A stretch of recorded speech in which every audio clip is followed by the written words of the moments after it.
ఈ 4 స్కీములు అమలు చేయకుండా ఏదో లేడీస్కి ఒక బస్ ఫ్రీ పెట్టి మాకు పార్లమెంట్ ఎలక్షన్ గెలిచిన తర్వాత స్కీములు చేస్తామంటే ప్రజల్ని ఇల్లు కూడా ముంచినట్టే కదా.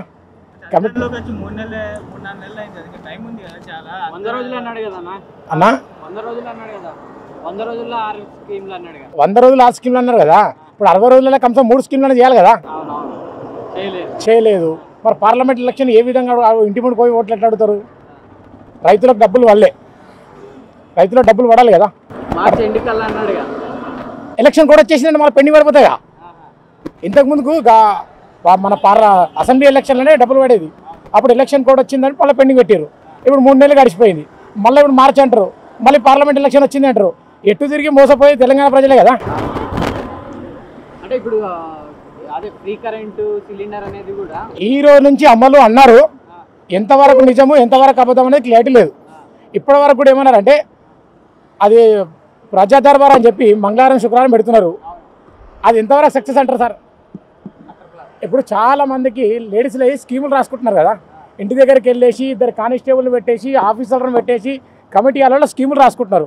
ప్రతి ఒక్కరు పని మానుకొని కూడా వాళ్ళ ఫామ్లు ఫిల్అప్ చేయడానికి, ఆ జీరక్స్ సెంటర్లో నడపడానికి, ఆ ఇన్కమ్ సర్టిఫికేట్కు క్యాస్ట్ సర్టిఫికేట్కు ఒక పాప కాలేజ్కి అయితే బంద్ చేసుకుంటుంది. ఆమె బ్యాంక్ పాస్బుక్, ఆమె ఆధార్ కార్డు, ఆమె ఓటర్ ఐడి ఎందుకోసం అంటే 2500 వస్తాయని. అవి తీసుకొని ఇప్పటి వరకు 40 రోజులు వాళ్ళ ఇంటికాడికి ఎంక్వైరీ లేదు, వాళ్ళకి ఫోన్ నెంబర్కి మెసేజ్ లేదు, ఆ కన్ఫర్మేషన్ అని లేదు. జస్ట్ ఆ డాక్యుమెంట్ తీసుకెళ్ళేది కూడా ఆ డెలివరీ బాయ్ ఉంటాడు కదా, అతను తీసుకెళ్తాడని వైరల్ చేశారు. ఒక నమ్మకం కలగాలి కదా సార్. పార్లమెంట్ ఎలక్షన్ లోపల ఒక 4 స్కీములు ఓకే చేస్తే పార్లమెంట్కు పై స్థాయి ఉంటుంది. ఒకవేళ 4 స్కీములు ఓకే చేయకపోతే అనుకున్న రేంజ్లో కాకపోయినా జీరోకి వస్తుంది కదా. ఛాలెంజ్లు ఏముంది సార్, అధికార పార్టీ ఎప్పుడైనా చాలానే చేస్తుంది.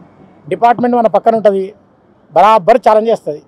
అధికారం మంది కదా, ఏదైనా మాట్లాడచ్చు. రాష్ట్ర ముఖ్యమంత్రి ఆయనతో మాట్లాడా, స్కీములలో చూపించాలి, ప్రజలలో పనులు చూపించాలి.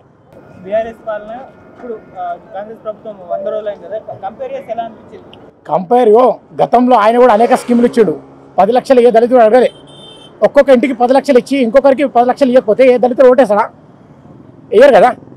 వాళ్ళకు 10 లక్షలు ఇచ్చినావు, వీళ్ళింటికి 10 లక్షలు రాలే, వాళ్ళే నీకు నాయకులు కాబట్టి వాళ్ళకు 10 లక్షలు ఇచ్చినావు, వాళ్ళు ఓటేస్తారు, వీళ్ళు ఓటేయరు. ఎవరు అడిగారు సార్ 10 లక్షలు? ప్రతి ఒక్కరికి 50 వేలు ఇచ్చేది దళితునికి, 1,00,000 రూపాయలు ఇచ్చేది ఉంటుంది. ఏ లీడర్లు అయితే ఏ ఎమ్మెల్యే దగ్గర అయితే అబద్ధపు మాటలు తప్పుడు మాటలు చెప్తారో వాళ్ళకే 10 లక్షల రూపాయలు పొందినాయి, వాళ్ళకే ఎలక్ట్రికల్ వెహికల్ పొందినాయి.